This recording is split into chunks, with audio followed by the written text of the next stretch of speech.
Okay friends, it's time to get started on your ignition switch. The ignition switch is going to be located behind your ignition cylinder in this area. To gain access, we're going to remove this lower panel of our steering column.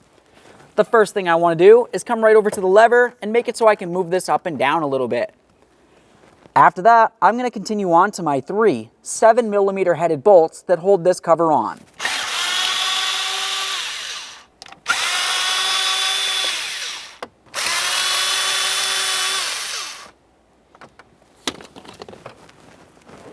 Carefully grab that cover. We're going to give it a little wiggle and try to pull it down.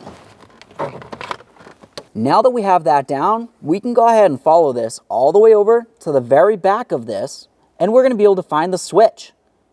To start removing the switch from the area, we'll start with the wiring. Right where my screwdriver is, there's a tab that you just want to press in on, and then you should be able to bring this down.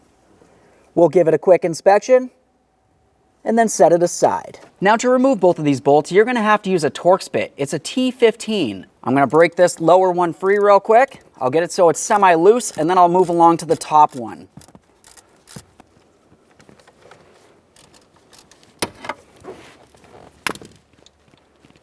Now that I have it broken free, I'll just continue with my socket to fully remove it.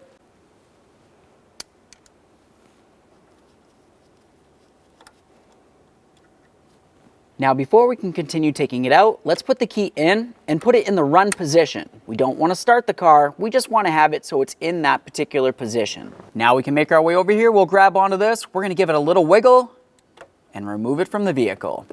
Okay, now it's time to install our brand new ignition switch. When we go to install this, you want to make sure you have the connector facing in the proper direction. If you have it facing towards the rear of the vehicle, it's not going to reach, it's not going to line up properly. Go ahead and slide it right in.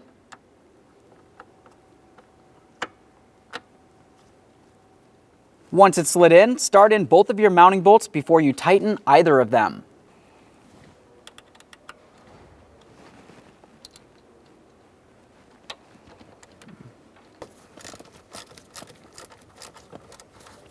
Now when we're tightening these, you only want to go till it feels though it bottoms out, and then a tiny bit more. I'll do the same to the other one.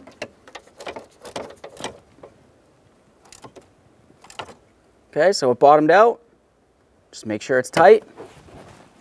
We'll give it a wiggle. Reconnect your wiring.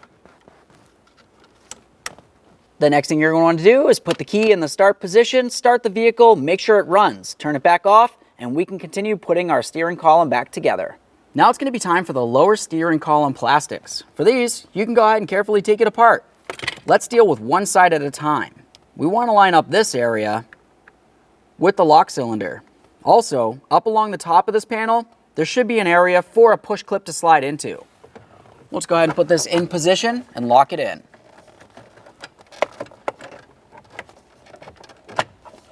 While that's up there, I'll start in this one bolt over here.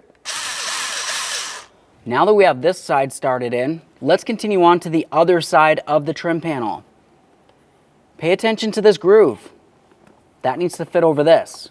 Also, you have the bolt hole that needs to slide behind this area. And carefully slide this in, line it up, press it together. Start in that mounting bolt as well.